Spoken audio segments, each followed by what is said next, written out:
Assalamualaikum warahmatullahi wabarakatuh. Halo Sobat Amis Batuta, kembali lagi bersama aku Alfred di acara Ngobrol Seputar Perguruan Tinggi atau Ngopi. Nah, pada kesempatan kali ini, kita kedatangan narasumber yang sangat luar biasa. Beliau adalah mahasiswi di Fakultas Psikologi Universitas Pancasila. Nah, siapakah beliau? Baik, untuk lebih kenal dengan Universitas Pancasila, mari kita sambut Teh Indri. Baik Teh Indri, mungkin Teh Indri bisa menyalakan kamera dan mikrofon, kemudian memperkenalkan diri dan saya hello kepada Sobat Amis Batuta di rumah. Oke, Iya, mangga. makasih ya. Halo Sobat Batuta semuanya, perkenalin nama aku Indra Lesmana, umur aku 18 tahun. Aku asalnya dari Kota Bogor. Kebetulan aku sekarang sedang berkuliah di Universitas Pancasila dengan jurusan psikologi. Oke Teh, mantul sekali nih perkenalannya. Pasti sangat membangkitkan semangat teman-teman sobat di rumah untuk lebih mengenal Universitas Pancasila. Nah Teh, aku mau bertanya nih sebelumnya, Universitas Pancasila itu ada di mana sih Teh? Pasti sobat lagi bertanya nih. Ya, Universitas Pancasila itu sebenarnya ada dua. Yang pertama itu terletak di Jakarta Selatan, di Jalan Sereseng Sawah, dekat UI tuh. Sebelah-sebelahan lah banget tetangga UI. Terus yang kedua ada di Jakarta Utara, terutama di daerah Menteng. Itu. Oke Teh, makasih nih. Jadi sobat Ambis Batuta sekarang sudah tahu nih titik lokasi dari Universitas Pancasila. Kemudian tadi sempat disinggung juga nih bahwa Universitas Pancasila tuh ada dua kampus untuk saat ini. Mungkin sobat Ambis juga bertanya nih, misalkan Fakultas TT tuh ada di kampus mana? Kemudian fakultas yang lainnya gitu ada apa saja ada apa aja sih di kampus satu dan kampus 2 gitu. Apa sih yang ngebedainnya gitu? Atau mungkin sama aja sama fakultasnya, misalkan di kampus A ada, kampus 2 juga ada gitu. Mangga Teh. Kalau misalnya setahu aku, yang di kampus aku kan sekarang aku di Jakarta Selatan, di Serengseng Sawah. Setahu aku kebanyakan tuh kayak sosumnya gitu, kayak psikologi, hukum, terus ada FEB, terus ada teknik juga. Kalau misalnya yang di Jakarta Utara, setahu aku kebanyakan tuh teknik. Tapi kalau misalnya mau lebih lanjutnya, silakan teman-teman bisa cari di website Universitas Pancasila atau kayak searching-searching aja di Google gitu, banyak kok. Oke, terima kasih nih. Jadi sobat-sobat Ambis boleh nih kalau sobat Ambis apa sih mau searching juga bisa. Kebetulan nanti link Universitas Pancasilanya akan aku sertain di deskripsi. Jadi teman-teman bisa langsung cek dan recheck langsung kepada website resminya gitu, agar terhindar dari hoax gitu. Baik Teh, makasih atas jawabannya. Lanjut nih Teh. Untuk Teteh sendiri kan Fakultas Psikologi ya Teh, itu jurusan psikologinya itu saintek apa sosum Teh? Kalau kebetulan di Universitas Pancasila itu jurusan psikologinya itu saintek karena pas awal semester itu tuh udah ada biologi, terus ada statistik dan itu biologinya juga apa ya kayak lebih detail gitu loh dibandingkan universitas lainnya kayak Atmajaya gitu. Soalnya aku pribadi kayak nanya gitu ke temen aku kan yang di PTS lain yang Atmajaya, oh ternyata tuh beda gitu semester satunya gitu. Gitu sih. Oke, tapi ini Teh kalau misalkan aku gitu dari jurusan IPS, bisa gak sih Teh untuk masuk ke Fakultas Psikologinya dari Universitas Pancasila gitu. Terus mau tahu juga nih Teteh dulu alumni mana, terus dulu jurusan apa nih semasa SMA atau semasa SMA-nya. Bisa lah sebenarnya kalau misalnya dari sosum gitu ke psikologi yang saintek bisa aja asalkan kayak apa ya metode belajar kan agak beda gitu dari yang sosum kan mungkin harus lebih giat gitu belajarnya. Terus ke aku pribadi aku alumni dari SMA 6 Kota Bogor, kebetulan jurusan aku juga IPS jadi aku dari sosum tuh ke saintek gitu jadi kayaknya aku harus lebih banyak belajar juga gitu buat sobat-sobat Batuta juga mungkin bisa gitu kan kalau bisa belajarnya lebih giat. Oke. Nah, betul banget tuh. Jadi sobat-sobat ambis yang IPS juga mau masuk psikologi yang saintek di Universitas Pancasila, kalian juga bisa nih untuk bergabung menjadi bagian dari mahasiswa psikologi. Nah, oke Teh, mungkin Teteh juga bisa kasih tahu nih fun fact ataupun kelebihan ataupun keunikan dari Universitas Pancasila yang mungkin sobat-sobat ambisi yang tertarik untuk masuk Universitas Pancasila nanti kalian tuh akan menemukan hal ini loh dan itu seru banget gitu. Ciri khas dari Universitas Pancasila. Mangga Teh. Oke, kalau misalnya setahu aku kalau di Universitas Pancasila itu punya 6 apa ya kayak rumah ibadah gitu. Jadi nggak cuma masjid atau gereja gitu. Jadi kayak wihara, terus juga agama-agama lain juga ada gitu. Kemarin baru aja kayak diresmin gitu sama Pak Jokowi datang gitu ke Universitas Pancasila. Terus juga selain itu anak-anaknya apa ya? Kalau misalnya di jurusan aku bener-bener solid sih, kayak bener-bener senioritasnya tuh bukan yang kayak bikin nakutin gitu, tapi kayak bikin apa ya, malah lebih kenal gitu, lebih semangat gitu belajar. Maksudnya kayak bisa nanya ke cutting, terus juga dosen-dosennya kan masih pada muda juga ya, yang psikologi gitu. Kalau yang di jurusan aku, jadi kayak lebih deket gitu loh, bisa sharing-sharing ke dosennya gitu. Kayak gitu sih. Kalau misalnya yang di Universitas Pancasilanya ya itu yang punya 6 rumah ibadah itu. Udah keren banget sih, sumpah. Iya, keren Baru banget. pertama kali sih itu, fun fact, itu pertama kali universitas yang punya 6 rumah ibadah, itu keren banget itu. Iya, keren. Pokoknya agak bener-bener apa ya?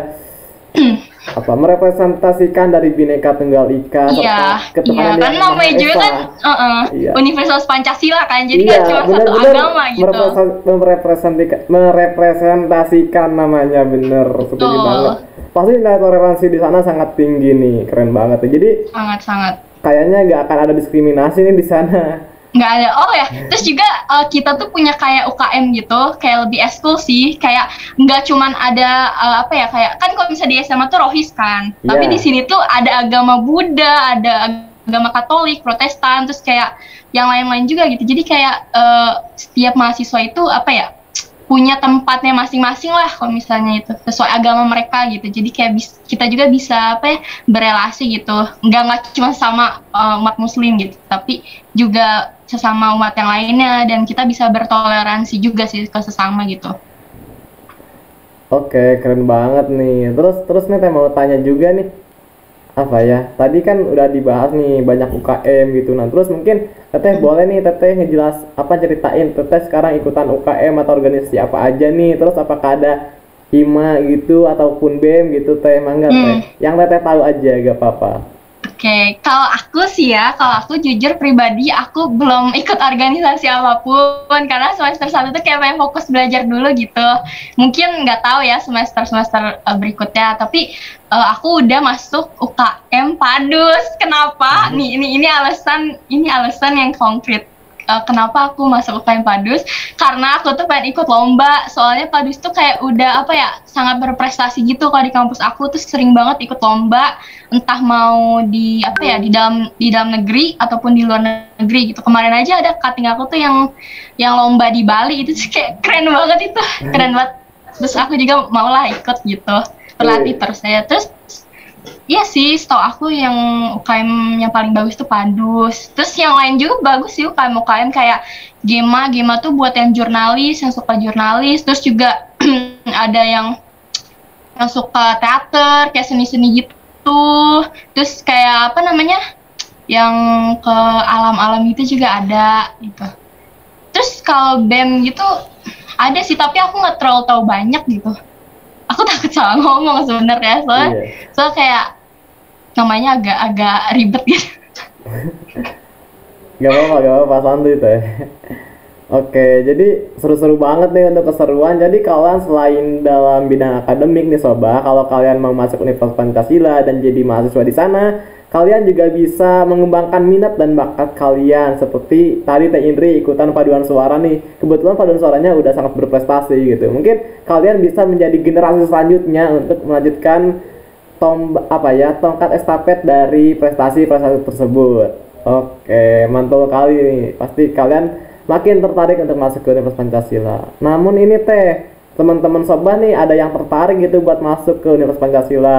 Tapi mereka bertanya nih Teh, kalau jalur masuknya tuh ada apa aja sih Teh? Terus seleksinya gimana aja? Terus kalau boleh tahu Teteh dulu ikut jalur yang mana gitu, dan seleksinya tuh bagaimana sih Teh? Ini aku ceritain yang aku dulu ya. Iya. Dulu aku tuh sebenarnya ada beberapa gelombang, kayak gelombang 1, gelombang 2 sampai gelombang 7. Nah, aku tuh masuknya ke gelombang 4. Nah, kebetulan aku tuh awalnya nyoba-nyoba buat beasiswa, tapi jalur rapot gitu loh, kayak SNM. Nah, tapi sayangnya aku nggak dapet beasiswanya, tapi aku tetap keterima karena rapot aku ya lumayan lah gitu, lumayan bagus. Terus kayak ya udah akhirnya aku masuk situ, tapi ada tes lain juga sih, maksudnya kayak nggak, maksudnya kita ke sana gitu kayak SBM gitu loh, tapi apa ya, nggak sesusah SBM juga sih. Maksudnya kan kalau SBM tuh harus belajar bener-bener kan. Kalau misalnya tes itu kalau kata temen aku yang aku tanya gitu, katanya mirip-mirip SBM tapi nggak sesusah itu gitu.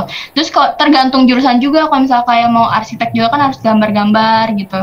Ya gitu sih. Itu ada tes psikotes juga gak teh, atau wawancara atau tes tulis aja sama tes seleksi berkas? Oh iya, itu semuanya ada yang Anda sebutkan, itu semuanya ada, kayak psikotes, terus tes tulis, berkas, wawancara itu ada sih. Wih, keren banget nih. Jadi buat sahabat Amis yang mau masuk Universitas Pancasila, kalian harus benar-benar siapin nih mental kalian dan juga persiapkan dari sekarang untuk mengikuti seluruh rangkaian seleksi menjadi mahasiswa baru di Universitas Pancasila. Iya, tapi ada satu hal yang kayak mungkin orang-orang mikirnya ya udah gitu tes aja, mungkin kayak apa ya, meremehkan gitu. Sebenarnya mah harusnya kita jangan meremehkan setiap apa ya, kayak tes-tes gitu, karena kata temen aku yang apa ya, yang lewat tes tulis, wawancara gitu-gitu, itu tuh ketat juga, kayak peluangnya tuh nggak sebesar yang mereka pikirin gitu. Jadi apa ya, kalau menurut aku, bagi sobat-sobat Batuta yang pengen masuk Universitas Pancasila juga disiapin lah gitu. Jangan asal gitu mentang-mentang swasta gitu kan. Kan mungkin ya, kalau menurut aku kayak orang-orang mungkin mikirnya kayak ya udahlah gampang swasta ini bayar ini. Kalau menurut aku enggak juga sih, soalnya kayak tesnya juga enggak semudah itu masuk gitu. Maksudnya seleksinya juga ketat juga sih. Tahu aku gitu. Oke, teh mantul banget deh. Jadi teman-teman harus bener-bener ambis istilahnya buat mempersiapkan diri masuk ke perguruan tinggi baik negeri, swasta maupun kedinasan. Oke nih teh, mungkin teteh boleh juga nih spill timeline dari penerimaan mahasiswa baru Universitas Pancasila. Atau mungkin sekarang udah ada yang buka teh jalur gelombang 1, atau mungkin kapan gitu teh yang teteh tahu? Sebenarnya ini SBM udah lewat gak sih? SBM belum teh. Belum ya? Nah, Iya. ntar itu masih lama. Ntar kalau udah mandiri, pas kalau misalnya PTN nih, jalur mandiri buka, baru kayak Universitas Pancasila baru buka gitu. Oh iya teh. Siap, makasih nih. Jadi untuk teman-teman semua nih boleh persiapkan dari sekarang, karena kebetulan sesinya masih jauh, tapi persiapan kalian harus benar-benar mateng. Oh iya teh, mungkin aku Iya. mau sedikit bertanya nih tentang perkuliahan di Universitas Pancasila sendiri nih teh. Apakah sekarang sudah offline teh atau masih daring gitu? Sebenarnya masih daring, tapi itu kayak apa ya? Kadang kita tuh dapat email gitu mungkin buat ngetes kita mahasiswi atau mahasiswa baru, kayak kalian tuh siap atau enggak gitu buat offline atau gimana, terus mau semester keberapa kalau misalnya mau offline. Tapi sampai sekarang masih belum sih, kayak belum ada niatan offline gitu, masih online aja gitu. Masih daring lah, masih daring. Oke. Terus teteh mungkin boleh nih cerita apa ya, kesulitan ataupun kejadian seru mungkin yang agak lucu juga tentang keseruan kuliah daring nih teh, yang pernah teteh alami selama kuliah daring satu semester ini ya, satu semester. Kalau misalnya kuliah sih kayaknya lancar-lancar aja, tapi paling kayak ada anak-anak yang ketiduran atau gimana. Oh ya, aku waktu itu pokoknya di mata kuliah psikologi umum, karena aku kira tuh kayak libur gitu kan, karena emang nggak ada pemberitahuan apa-apa. Ternyata tuh ada kelas. Nah, aku tuh langsung itu jam 11, terus aku bangun jam 11:30, terus aku langsung kayak teman-teman aku tuh langsung nelfon gitu loh, kayak ini ada kuliah nih, ada tugas loh. Nah, aku langsung panik, belum mandi, itu kayak aduh, itu kacau banget sih. Terus kayak langsung buka laptop, ternyata tuh apa ya, cuma dikasih tugas gitu kerja kelompok. Untungnya temen aku baik sih, maksudnya mereka mau ituin dulu gitu, baru aku join gitu kan. Terus kayak apa lagi ya, paling kan pas yang kocak-kocak tuh pas PPKMB kali ya. Soalnya anak-anaknya tuh kayak ada yang tidur, terus ada yang kayak kocak aja gitu. Maksudnya kayak apa ya, tingkahnya tuh konyol-konyol gitu kan, karena beda jurusan juga gitu. Jadi kayak ya udahlah kita kenalan gitu sama jurusan lain. Kalau misalnya kuliahku sih itu sih yang paling yang paling kayak aduh, sebenarnya kalau misalnya dipikir-pikir ngakak juga sih. Sebenarnya pas kesini dipikir-pikir ngakak gitu. Pas aku kesiangan itu sih kayak udah deg-degan banget. Aku itu menyesal kenapa tidak mempersiapkan bangun pagi dan dan menyepelekan sih. Harusnya bagi sobat-sobat Batuta jangan menyepelekan kuliah daring. Karena takut ketinggalan gitu kayak aku. Iya sih Teh, kalau keluar daring tuh kayak apa ya, kayak tadinya kayak kita tuh ke bawah santuy gitu, kayak biasanya mandi lebih pagi, sekarang mandi kayak sekeburunya gitu. Terus kalau ada kelas yang dadakan gitu atau ganti jadwal tuh kayak kita bener-bener harus apa ya, harus bener-bener ada temen yang selalu ngingetin kita gitu, saling kasih informasi buat kalau kita misal telat info kan bisa gawat gitu, bisa dialpain. Iya, itu gawat sih. Oh ya, dan kebetulan di jurusan aku tuh dikit banget gitu loh peminatnya, karena psikologi yang di Universitas Pancasila tuh baru kan, kayak enggak selama hukum atau FEB gitu.